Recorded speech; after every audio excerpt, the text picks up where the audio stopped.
Hello दोस्तों, आपका बहुत बहुत स्वागत है मेरे चैनल वैदिक स्टडी क्लासेस में। मैं शैलजा आपका स्वागत करती हूँ।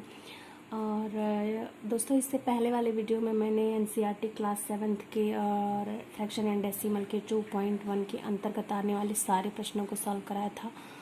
और इसमें हम लोग फ्रैक्शन एंड डेसिमल के 2.2 के सारे प्रश्नों को, कुछ सारे प्रश्नों को नहीं, क्वेश्चन 1 को अंतर्गत आने वाले सारे प्रश्नों को हम करेंगे।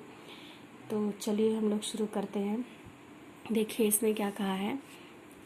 ए से डी तक के रेखा चित्रों में निम्नलिखित को कौन दर्शाता है। देखिए ए से डी तक कुछ इसमें रेखा चित्र दिए गए हैं, ए बी सी और डी। और इसमें ये कुछ फ्रैक्शंस दिए गए हैं जिनमें पूछ रहा है कि कौन सा फ्रैक्शन कौन सी आकृति को दर्शाता है। तो चलिए ये हम शुरू करते हैं। और आइए देखिए, पहला कहा है 2 × 1/5, यानी कि 2 मीन्स कोई दो आकृतियां हैं। 2 मीन्स कोई दो आकृतियां हैं। और ये जो 1/5 का मतलब है, ये जो नीचे डिनोमिनेटर में हर में जो 5 दिया है, इसका मीन्स किसी भी आकृति के जो पार्ट्स हैं उसको ये बताता है।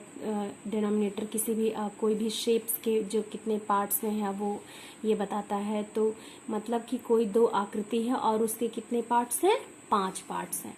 तो चलिए देखते हैं, जिनमें एक ऊपर वाला जो न्यूमरेटर है वो ये बताता है कि वो एक पार्ट उसका शेडेड है, मतलब कि कोई दो पूरी आकृति है और उसके 5 पार्ट हैं और एक पार्ट वो शेडेड है। मतलब चलिए ढूंढते हैं कौन सी आकृति ऐसा दर्शा रही है। देखिए इसमें तो 3 आकृतियां हैं, 1 2 3। तो 3 तो होगा नहीं क्योंकि उसमें कहा है कि कोई दो आकृति होनी चाहिए। दूसरा देखिए, इसमें 2 आकृतियां तो हैं, 1 2, पर पार्ट्स कितने हैं, 1 2, 2 ही पार्ट है। और जबकि इसमें कहा है 2 आकृतियां तो होनी चाहिए लेकिन पार्ट कितने हो, 5 हिस्से हों उसके। तो इसमें 2 ही हिस्से हैं, तो ये भी नहीं होगा। अब तीसरा देखिए, तीसरे में कितनी आकृतियां हैं, 1 2 3। और कितना कहा था कि 2 ही आकृतियां होनी चाहिए, तो ये भी नहीं होगा, सी वाला भी नहीं होगा। अब देखिए डी बचा है, तो अब इसमें देखिए कितनी आकृतियां होनी चाहिए, 2। तो 2 आकृतियां हैं, 1 और 2, और पार्ट्स कितने होने चाहिए, 5। तो देखिए मेल खा रहा है, 5 पार्ट्स हैं, 1 2 3 4 5। शेडेड कितने हैं, 1। देखिए ऊपर वाला एक बताता है न्यूमरेटर शेडेड, तो शेडेड कितने हैं, 1। तो देखिए एक पार्ट शेडेड है, यानी कि ये वाली आकृति जो है, ये वाली आकृति ये पहले भिन्न को दर्शा रही है। तो ये हमारा पहले का ये डी हो जाएगा। चलिए बढ़ते हैं नेक्स्ट की तरफ और इसको भी हम लोग सॉल्व करते हैं। दूसरा देखिए दिया है 2 × 1/2, 2 × 1/2। इसका मतलब है कि कोई दो आकृतियां हैं। 2 × 1/2 का मतलब क्या है कि कोई दो आकृतियां हैं। अब दो आकृतियां कहाँ हैं, देखिए इसमें तो 3 है, इसमें भी 3 है, यहाँ 2 तो है पर ये तो पहले का हो गया।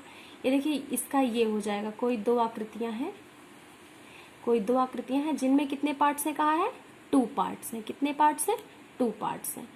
तो देखिए 2 पार्ट्स हैं इसमें, 1 2 1 2। अब शेडेड कितने हैं, देखिए न्यूमरेटर बता रहा है 1 शेडेड है, अंश बता रहा है 1 शेडेड है। देखिए 1 शेडेड है, तो ये यानी कि इसका ये जो है ये आकृति दर्शा रही है कि कोई दो पार्ट्स हैं, कोई दो आकृतियां हैं, 1 2 पूरी और उसके 2 पार्ट्स हैं। यानी देखिए 2 पार्ट्स हैं, 1 और 2 1 और 2, और एक पार्ट शेडेड है, यानी एक पार्ट शेडेड है। तो यानी कि ये दूसरी भिन्न का हमारी ये आकृति दर्शा रही है, तो दूसरे का हमारा बी हो जाएगा। चलिए बढ़ते हैं हम तीसरे की तरफ और तीसरा सॉल्व करते हैं। तीसरा दिया है 3 × 2/3। देखिए 3 × 2/3 का मतलब है कि कोई 3 आकृतियां हैं, कोई 3 आकृतियां हैं। तो चलिए देखते हैं 3 आकृतियां। देखिए यहाँ पर 3 आकृतियां मिल रही हैं, 1 2 3। अब देखिए यहाँ पर जो कहा है कि 3 पार्ट्स हैं, उसके कितने पार्ट्स हैं, 3 पार्ट्स हैं।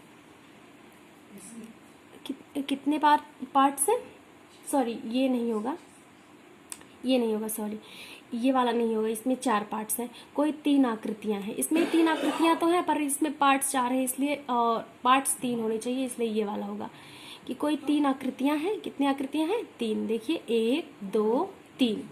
पार्ट्स कितने होने चाहिए, उसमें 3 पार्ट्स होने चाहिए, 3 पार्ट्स। देखिए डिनोमिनेटर में बता रहा है कि पार्ट्स कितने होने चाहिए, 3। तो हम गिनते हैं कितने पार्ट्स हैं, 1 2 3 1 2 3, 1 2 3, ये भी मिल गया। शेडेड कितने हैं? 2 शेडेड हैं। देखिए 2 शेडेड बता रहा है, तो देखिए 1 2 1 2 1 2, यानी कि 2 पार्ट्स शेडेड है। यानी कि जो तीसरा भिन्न है उसको ये आकृति ए वाली दर्शा रही है, ए आकृति दर्शा रही है। तो तीसरे का हमारा ए हो जाएगा। अब बचा चौथा और अंतिम, तो इसको हम लोग सॉल्व करते हैं। तो देखिए चौथा कह रहा है 3 × 1/4। 3 का मतलब होता है कि 3 का मीन्स कोई 3 आकृतियां हैं। कितनी आकृतियां हैं? 3। तो देखिए 1 2 3, 3 आकृतियां हैं।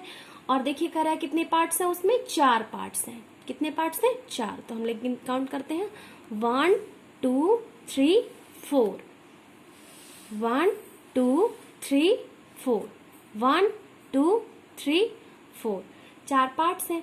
अब कितने पार्ट शेडेड हैं? देखिए 1 पार्ट शेडेड है। कितने पार्ट शेडेड हैं? 1। देखिए 1 पार्ट शेडेड है, एक इसमें भी, इसमें भी।